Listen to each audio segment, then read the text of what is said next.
Selamat siang Bu Risna, apa kabar hari ini? Ya, selamat siang Pak Jajan, alhamdulillah baik. Alhamdulillah baik ya Bu Risna. Oke Bu Risna, kemarin kan kita sudah melaksanakan yang namanya observasi, bahkan kemarin juga kita melakukan observasinya Bu saya. Ya, Nah Bu oke. Risna, coba deh ceritakan bagaimana kemarin hasil dari observasinya. Menurut Bu Risna bagaimana? Ya. Waktu saya observasi kemarin di kelas 11 TKJ 2 ya, Ya, TKJ 2. 11 TKJ 2 mata pelajaran pendidikan Pancasila, alhamdulillah berjalan dengan lancar. Dan saya senang sekali pada saat itu. Kenapa? Karena saya melihat potensi anak kelas 11 TKJ 2 itu berbeda dari seperti biasanya, dari sebelum-sebelumnya ya. Pak Jeng juga mungkin sudah mengenal karakter 11 TKJ 2 seperti apa, tapi kemarin dengan menerapkan metode yang berbeda dari seperti biasanya, karena saya biasanya tiap pelajaran itu tidak sama metodenya. Anak itu diajak untuk berdiskusi, kemudian menganalisis permasalahan mengenai ideologi Pancasila. Itu muncul pemikiran-pemikiran yang baik, keaktifan juga di dalamnya, sehingga saya melihat banyak perubahan dari 11 TKJ 2 tentunya. Jadi di sana mungkin adanya perubahan, ada perubahan yang Bu. Oke Bu, dari pengalaman Ibu nih Bu, kemarin melakukan observasi nih kira-kira Bu ya, dari semua tahapan-tahapan itu apakah sudah sesuai dengan direncanakan atau ada yang ketinggalan kira-kira? Kalau dari pendahuluan itu sudah sesuai, walaupun pretest mungkin agak lama sedikit ya, karena saya pakai games menjodohkan. Jadi anak disuruh ke depan satu-satu untuk menjodohkan, mengingat tadi pelajaran yang kemarin. Yang seharusnya mungkin di sana cukup dengan 3 menit, malah jadi 5 menit lebih bahkan, karena ada proses anak jalan ke depan pun kan ada waktunya juga, terus belum berpikir di depan menjodohkan dan sebagainya. Terus pas udah kegiatan pendahuluan, kegiatan inti. Pada saat kegiatan inti itu sebetulnya sudah baik, mulai dari diskusi, pembagian kelompok secara acak, diskusi, presentasi juga itu sudah baik. Hanya mungkin di RPP saya mencantumkan ice breaking, kemungkinan waktu itu saya lupa, karena saking semangatnya, semangat belajar, jadi ice breakingnya saya tidak munculkan pada saat pembelajaran. Kemudian pada saat penutup alhamdulillah sudah terlaksana semuanya dengan baik. Ada kesimpulan, ada refleksi, ada kuis juga. Ada yang saya kasih reward juga kan, anak dikasih coklat pada saat itu. Jadi anak ya itu mungkin termotivasi dari sana. Jadi mungkin 2 hal tadi yang bisa saya perbaiki nanti ke depannya, di perencanaan dengan pelaksanaan yang tidak sesuai gitu ya. Pada saat persepsi yang manajemen waktunya kurang, dan pada saat ice breaking. Oke, jadi mungkin dari hasil observasi kemarin mungkin ada 2 catatan ya. Yang pertama mungkin dari manajemen waktunya tadi Bu ya, yang tidak sesuai dengan yang direncanakan. Yang kedua adalah dari ice breakingnya mungkin Bu. Oke Bu. Oke, melihat apa yang telah Ibu Risna laksanakan kemarin Bu, kira-kira menurut Ibu nih bagaimana Bu perasaan Ibu setelah melakukan pembelajaran kemarin Bu? Saya merasa senang Ya, tadi yang saya bilang pertama, saya tidak menyangka anak 11 TKJ 2 dengan menerapkan strategi pembelajaran seperti itu, mereka itu aktif, mereka antusias, menarik, menyenangkan gitu.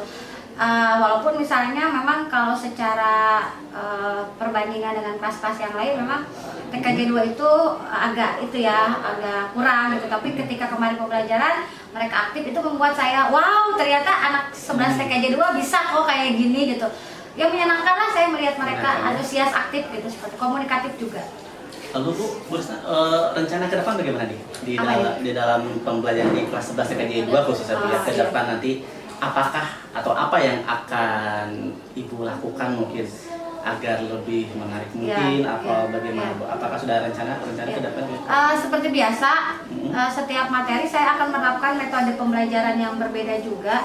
Jadi paling selalu saya sisipkan di akhir pembelajaran itu dengan games.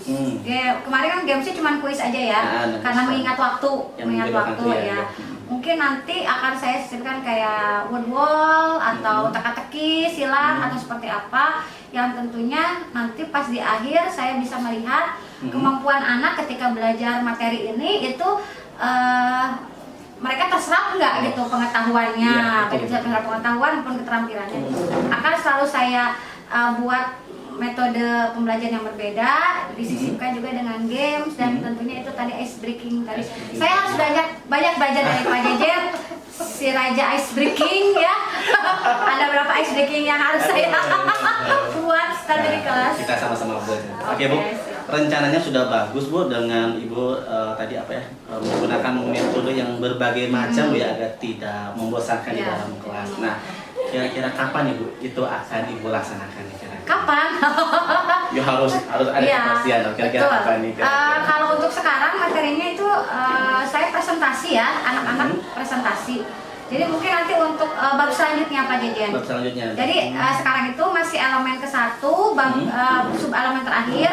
Jadi sub elemen di awal itu saya yang apa ya?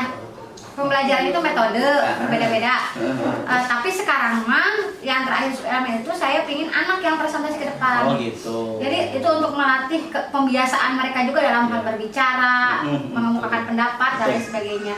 Paling nanti untuk di elemen yang kedua di bagian undang-undang dasar nanti kita coba lagi untuk menggunakan berbagai metode dan games. Oke Bu Risna, saya rasa apa yang sudah Ibu Risna rencanakan sudah sangat baik dan juga Ibu juga akan melakukan rencana itu di elemen kedua juga. Oke Bu, selanjutnya Bu Risna, setelah kita melakukan dari awal Bu ya, dari mulai pasca observasi dan sekarang juga paskanya, bagaimana Ibu perasaan Ibu selama mengikuti observasi ini? Apakah bahagia, tertekan atau bagaimana? Mau jujur? Jujur lebih baik lah, nggak apa-apa. Jujur aja nggak apa-apa. Itu tantangan tersendiri buat saya. Jadi kalau biasanya saya disupervisi sama Bu KS, sekarang saya hidup supervisi sama calon KS. Saya harus mengaktifkannya, jangan ya. Saya jadi bingung. Itu tantangan sendiri buat saya. Jadi saya bisa meng-approve lagi kemampuan saya dengan dari mulai pra observasi sampai sekarang. Mungkin itu juga refleksi buat saya di mana kekurangan dan kelemahan saya. Kalau misalnya di kelasnya ya pinginnya ya paling bener aja, jadi semuanya serasa sempurna. Tapi ternyata ketika dilihat oleh orang lain, ya kurang lagi nih, gitu. Itu pembelajaran dari saya, refleksi buat saya. Terima kasih banyak Pak Jejen sudah memilih saya sebagai salah satu rekan untuk observasi, sehingga saya bisa melihat apa kelemahan saya dalam pembelajaran. Oke, betul. Saya juga merasa senang bisa mendampingi lah ya, bahasanya mendampingi Ibu. Mudah-mudahan apa yang telah kita lakukan ada manfaatnya untuk kita semua. Dan saya mengucapkan banyak terima kasih banyak kepada Ibu Risna yang telah mau ya Bu ya menjadi partner saya. Dan saya tunggu nih Bu ke depannya setelah nanti Ibu melakukan tadi ya rencana-rencana Ibu dengan berbagai metode nanti Ibu laksanakan di dalam pembelajaran. Mungkin nanti kita ke depannya ngobrol lagi nih Bu. Siap. Metode yang Ibu digunakan di kelas seperti KJ2 yang Ibu rencanakan. Bisa nggak kelas yang lain? Boleh saja, boleh saja. Karena pingin kan nyobain metode yang itu di kelas yang lain. Nanti mungkin kita ngobrol lagi Bu ya. Siap. Oke Bu Risna, terima kasih banyak atas waktunya. Mungkin saya akhiri kesempatan pasca observasi ini. Saya lagi mohon maaf apabila selama melaksanakan tugas ini masih banyak kekurangan dan kehilapan yang telah saya lakukan. Sama-sama Pak Jejen. Terima kasih banyak Ibu. Saya akhiri. Assalamualaikum warahmatullahi wabarakatuh. Waalaikumsalam.